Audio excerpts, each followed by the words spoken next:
తెల్లవారితే చక్రవర్తి అయి రాజ్యమునేలే రామయ్య. తండ్రి మాటకై పదవిని వదలి అడవులకేగెనయా.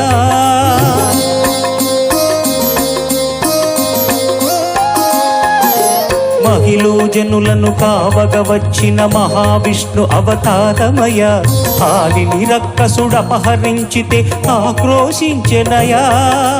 అసురుని త్రుంచి అమ్మను తెచ్చి అగ్ని పరీక్ష విధించెనయా.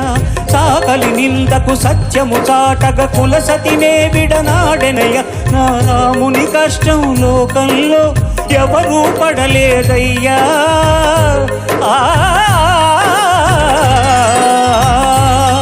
నా రాముని కష్టం లోకంలో ఎవరూ పడలేదయ్యా. సత్యం ధర్మం త్యాగంలో అతనికి సరిలేరయ్యా. కరుణా